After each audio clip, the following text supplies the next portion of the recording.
Olá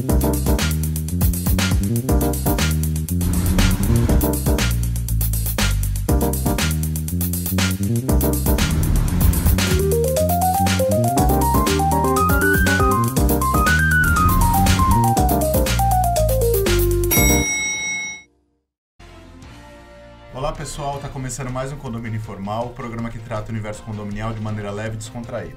Eu sou o Rogério Tacitani, estou aqui com o meu time de síndicos 5 estrelas e hoje a gente vai falar sobre a rede de profissionais que assessoram o síndico. A gente já fez um programa específico sobre a administradora, mas não é só a administradora que assessora o síndico. A administradora é um braço importante, mas ela faz uma parte específica. A gente vai falar dos outros profissionais que são muito importantes para a gestão, porque o síndico não sabe tudo. É exatamente isso que eu ia falar. O síndico não é o senhor sabe tudo. Nem o Google sabe tudo. O Google sabe. Basta você saber procurar.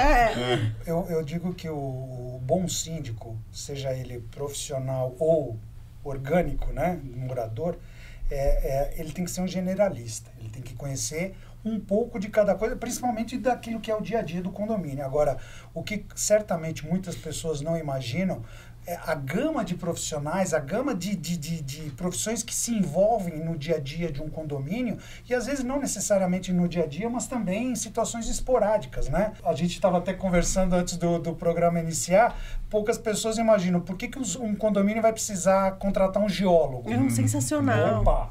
Nossa, se você tem uma obra do seu lado, tá tendo uma fundação, a gente tá com um condomínio que tem um geólogo, justamente Sim. por isso. Você tem a questão dos poços artesianos, Exato. Entendeu? Então, a gente tem uma série, vou fazer um resumo bem resumido mesmo.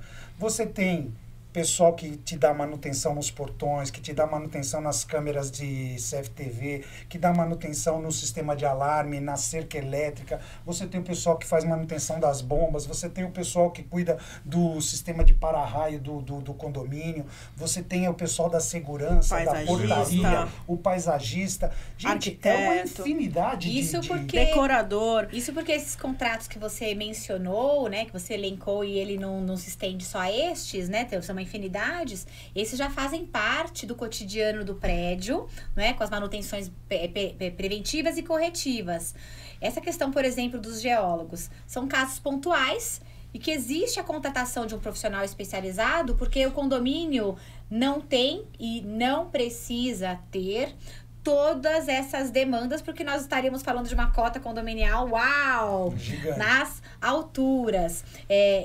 A questão, por exemplo, de um diagnóstico de segurança.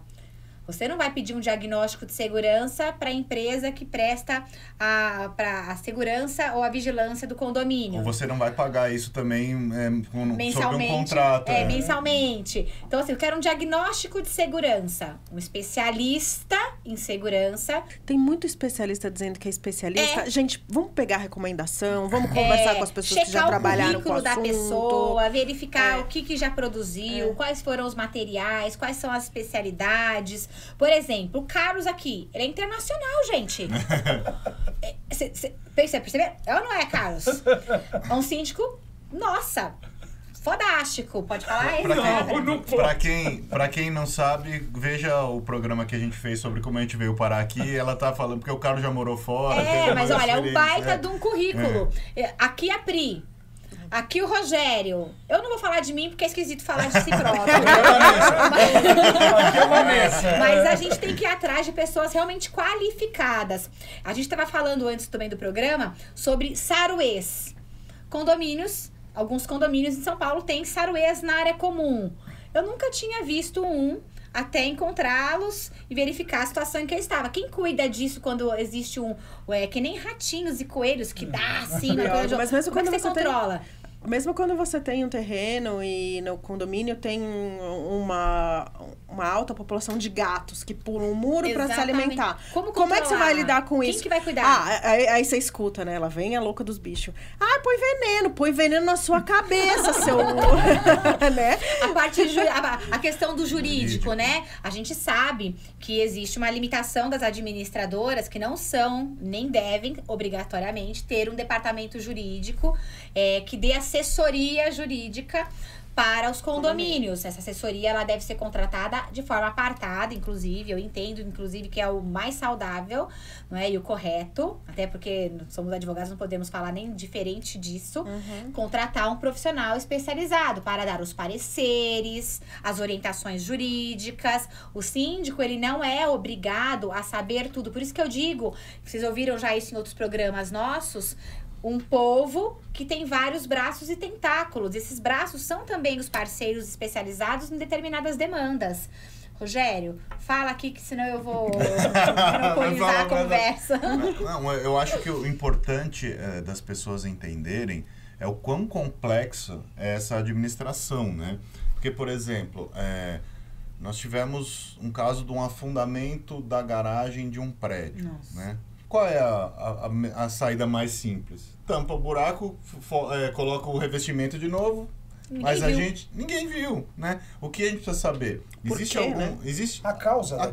Existe algum dano estrutural? Existe um afundamento um solapamento de terreno?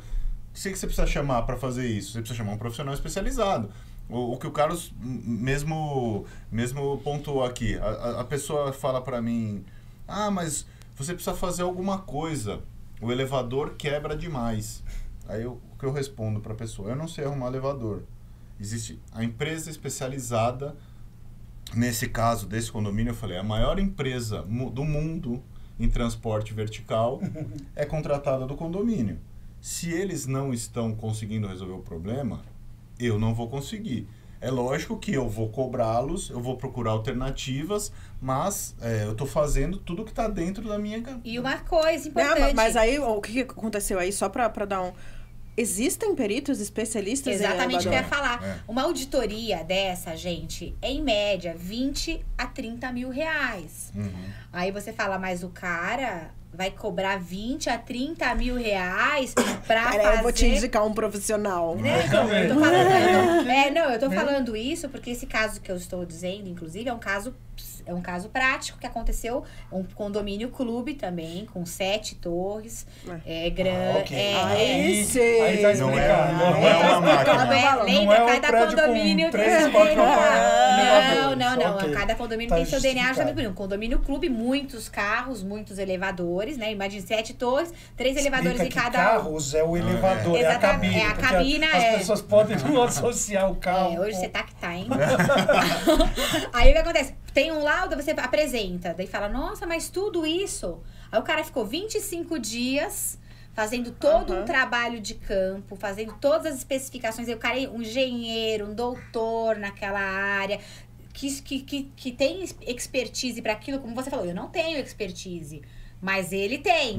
E paga-se por isso. Aí eles falam, nossa, mas é tudo isso? Porque eu tenho um técnico, todo mundo tem um técnico. Todo mundo tem um síndico mais barato. E outra, empresas paralelas, e a gente bem sabe, o que eu percebo porque no mercado. Porque o meu pai é síndico não sei aonde. Porque o fulano entende, porque no prédio da minha mãe... Então, assim, existem profissionais e eles devem ser respeitados pelos seus honorários, pela sua expertise, pelos seus conhecimentos técnicos para determinadas demandas. Tanto é que nesse laudo específico, nós trocamos a empresa de elevadores para a empresa que colocou os elevadores. Por quê? Porque a que estava era uma paralela. Ninguém melhor que eles para entender da máquina. Eu acho que a gente pode colocar aqui também o seguinte...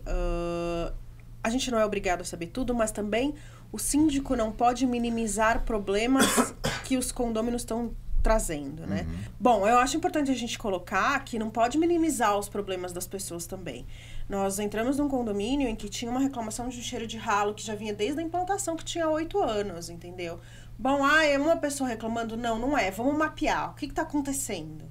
São apartamentos um em cima do outro que reclamam. Vamos supor, é o 5º, 6º, 7º e 8º. E aí a gente tem um lá no 13º, no 12º. Bom, no mesmo final... Peraí, então tem um problema. Eu tenho que descobrir o que é esse problema. É uma falha de construção? É uma falha no encanamento? O que é? Então eu preciso contratar alguém para me ajudar, certo? Para avaliar os projetos, do condomínio para verificar o que está acontecendo em loco. Porque imagina você não poder receber uma visita por conta do cheiro de esgoto que vem do lavabo. Gente, isso aí não... e isso foi minimizado pelos síndicos anteriores. Do tipo, tá reclamando muito. Gente, esse reclama de coloca tudo. embaixo do tapete e alguém vai lá e resolve. Uma coisa importante que a Vanessa falou, e eu tive uma reunião na segunda-feira com um conselheiro super centrado, super bom assim, estavam discutindo justamente sobre perícia em elevador, né? Eu trouxe a proposta do perito e era um valor super acessível, só que os 3 elevadores lá dão problema e eles queriam fazer em um só. Aí esse conselheiro virou para os outros e falou assim, quanto vale o seu tempo? Nossa, que lindo. Porque você está discutindo um valor irrisório que o condomínio tem dinheiro para pagar, e se você ficar preso no elevador durante 1 ou 2 horas, quanto você vai perder? Quanto isso impacta na sua vida? Isso está ocorrendo semanalmente, ele falou. Então, assim, eu acho que nós trazemos a solução e o nosso intuito é que o problema seja resolvido. E coletivo. Lógico que a gente não vai... o condomínio tem uma capacidade de pagamento de 300 mil, ou de 100 mil, ou de 3 mil. A gente não vai trazer uma proposta de 1 milhão e falar, vamos ratear isso aqui. Nós temos que ter a nossa responsabilidade administrativa também, né? Mas, se existe um problema recorrente, como esse que a Priscila falou do esgoto, ou do elevador, ou seja, de vaga de garagem, de realocação de vaga de garagem, que é um outro tema que também existe. Pessoas empresas especializadas em realocar vagas, né? Lógico que eles têm todo o processo junto à prefeitura, tem tudo, mas assim, você não pode simplesmente... É muito caro, vamos deixar para lá. Não dá. Não, e eu acho que é até interessante a gente colocar, por exemplo, você tem uma área no condomínio que os halls, né? Aquilo é a valorização do seu apartamento. Aquilo impacta no valor do seu apartamento. Se você está vendendo e o hall está tudo lascado, o valor do seu apartamento diminuiu. E eu acho que não adianta pegar... ela tem um super bom gosto, a casa dela é linda. É linda para quem? Para você, né? Não é linda para mim. Eu assumo, eu não tenho capacidade nenhuma de decorar uma casa. Minha casa é toda tons de marrom. Pronto. Bege, marrom mais claro, caramelo, pra não ter erro, sabe? Porque eu não me arrisco. Então, por que eu vou me arriscar pra escolher os móveis e a decoração de um hall que eu divido com mais tantas pessoas? Não, eu vou trazer aqui tantos profissionais, tantos arquitetos, decoradores e que vai, especializados em condomínio. E um profissional que a gente já mencionou aqui indiretamente, mas que para quem é síndico e está nos assistindo, certamente já interagiu com ele ou interage com esse tipo de profissional quase que corriqueiramente. Mas que quem não é síndico, nunca trabalhou na área, não imagina, mas por que esse profissional é necessário? Um engenheiro civil, para analisar as reformas que existem nos apartamentos. Não, e até além das reformas dos apartamentos, pra gente equalizar o orçamento. Como é que eu vou pedir um orçamento para uma empresa se eu não sei o que eu quero, entendeu? Então... Não, perfeito. Mas uma coisa que talvez as pessoas não saibam é que quando o morador decide fazer uma reforma no apartamento dele, ele tem que entregar uma série de documentos junto à administração do prédio. Não é só para síndico chato, né, cara? Não é só para síndico chato. Só para síndico responsável. Não, mas ele não fala que você é chato. Mas é importante o pessoal saber que essa necessidade é simplesmente pela segurança de todos. Porque imagina a seguinte situação: nós 4 moramos no mesmo prédio, certo? Um abaixo do outro em andares, né? E de repente eu, que estou abaixo dos 3, resolvo fazer uma reforma e tiro todas as paredes do meu apartamento porque eu quero um espaço amplo. Gente, infelizmente, eu posso estar mexendo na estrutura do prédio e colocando todos os demais. E olha, uma coisa importante que você colocou é assim: você já sabe que existem profissionais que assinam o ART, né? A questão da responsabilidade técnica. Só que assim, eles eu como cobram síndica, só pra assinar RT. Tem gente que faz e não tá nem aí, não. Tem um monte de gente passando fome, desesperados, assinam porcarias ali. Aí o síndico contrata um engenheiro civil, não é? Faz um contrato, já combina um valor pra ficar acomodar o orçamento do prédio para ele fazer esse pente fino e verificar se está tudo certo. Vocês não fazem ideia do quanto de obras a gente brecou antes da catástrofe, desculpem falar, acontecer. Hoje existem empreendimentos com paredes autoportantes, que tem engenheiros e arquitetos que não deveriam saber, mas mandam tirar as paredes. Teve um condomínio que era um condomínio todo autoportante, inclusive quando você entra nesses empreendimentos, existe uma placa já da própria construtora dizendo: este condomínio foi construído com paredes assim, assim, assado, proibido qualquer retirada ou modificação das mesmas. O que a mulher fez? Ela fez uma cozinha americana. Foi lá e tirou. A outra vizinha falou: ai, amiga! Quero fazer igual. Me passa essa arquiteta que eu também quero fazer. Até que, nesse caso, eu não era a síndica, tá? A advogada. E ela me pediu para fazer uma notificação extrajudicial, essas coisas todas. Quando ela viu, eram 3 unidades privativas. Igualzinho, até parece que você contou a mesma história. Uma embaixo da outra, todas vizinhas, com a mesma arquiteta, e que retiraram as paredes.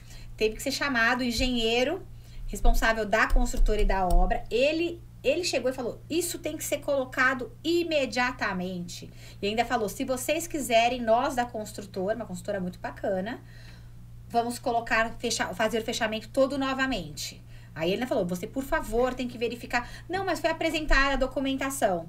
A documentação trazia essa informação? Claro que não. Não. Só ficaram sabendo porque ela pediu pro zelador checar se estava sendo não cumprido. adianta fazer a documentação e não fazer a vistoria da obra. Teve um conselheiro meu que falou assim: ué, a gente tá pagando o engenheiro civil, mas eles é que são responsáveis. Eu falei: é verdade, eu também Se cair, entendo a casa é isso. sua. Só que a gente já brecou vários e... Eu acho que é interessante a gente colocar também o papel do paisagista aqui, né? Porque não é qualquer coisa que você coloca no jardim que dá certo. Não. Primeiro que, assim, óbvio, você vai ter alguém que cuide do jardim que teoricamente precisa entender um pouco daquilo. O projeto paisagístico deve ser respeitado. Além do faz parte projeto do paisagístico Exatamente. precisa ser respeitado, a gente também, se você quer mudar, você precisa fazer um novo projeto, ter uma aprovação para um novo projeto, né? Eu preciso saber o tipo, exato. Eu preciso saber o tipo de planta que eu posso colocar na sombra, no sol. A gente teve uma dica de uma paisagista que ela nem quis dar um orçamento, mas ela deu algumas dicas pra gente. E que ela falou assim: a horta de vocês não vai pra frente porque ela tá no chão. Mas por quê? Ela tá... Não, a questão é que as pessoas... O modo como as pessoas retiravam, porque elas não tinham espaço. Você tem que ajoelhar. Tem que abaixar. Aí é mais fácil você pegar e puxar inteiro do que você ir lá e cortar. Então, isso tava prejudicando o desenrolar da horta. Poxa, uma outra coisa, eu não ia pensar num negócio desse nunca na minha vida. Uma outra coisa interessante, por exemplo, nessa linha, né? Ela falou assim: quando o projeto paisagístico foi concebido, as árvores eram pequenas. Agora mudou. Tem árvore fazendo sombra em planta de sol, não sei o que, então tem que refazer Lembrando tudo que isso. Normalmente a construtora faz o jardim em cima de entulho. Muitos condomínios, a parte todinha de jardim... Com terra vermelha. Ela é feita em cima de entulho de obra. E assim, uma coisa importante, a gente falou do paisagismo, mas existe a figura do engenheiro agrônomo. Também. Que, putz, o cara estudou para aquilo. Ele chega, de repente, no condomínio, teve um condomínio meu, ele fala assim: olha, aqui tá tudo perfeito, mas o solo tá pobre em calcário. Barato, fácil, rápido. Aí teve uma conselheira que estava junto me acompanhando, ela falou: mas a terra cai toda hora, tem que levantar a muretinha da terra. Ele falou: não, basta plantar grama bem plantada nesta área que vai segurar a terra. Por isso que existem gramas em morros. Aí ele disse tudo grama muito... amendoim, já aprendi. Aí disse: olha, tudo isso de forma muito barata, sem grandes investimentos. Bastou o quê? A visita de um engenheiro agrônomo. Engenheiros químicos indo nessa linha. Quem tem a questão de tratamento de caixa de água tratada, né? Água de reuso. As estações de tratamento de águas, que inclusive vai para as descargas dos empreendimentos, para a economia de água, as águas cinzas. Tem que ter um engenheiro químico, né, que vai atestar a qualidade dessa água para ver se também, mesmo ela sendo já reutilizada, se não vai trazer nenhum transtorno para a saúde dos moradores. Então, são grandes pessoas que muitas vezes não estão tão sendo chamadas aos condomínios por uma questão de economia à base da porcaria. Desculpem a palavra, mas economia à base da porcaria não dá também. É por aí. Então, Vanessa, não, é isso mesmo. Eu acho que é importante que a gente quis passar aqui é que se você é síndico, se você tem pretensão de ser síndico, se você é conselheiro, você precisa se cercar de profissionais competentes para te assessorar e de confiança, né? Porque as emergências acontecem sem você esperar. Você tem que ter uma pessoa da sua confiança que você pode ligar na hora e falar, cara, tá acontecendo isso, me ajuda. Como que eu faço? Para onde que eu vou, né? Quem eu devo chamar? Você consegue até lá uma pessoa disponível, né? E então eu acho que é por aí. Você tem que ter uma rede de proteção para te assessorar. Eu acho que esse é o grande ensinamento do programa de hoje. Então a gente vai ficando por aqui. Espero que vocês tenham gostado. Deixe seu like, curta o nosso canal. A gente está em podcast agora nas principais plataformas. E a gente se vê na semana que vem. Obrigado.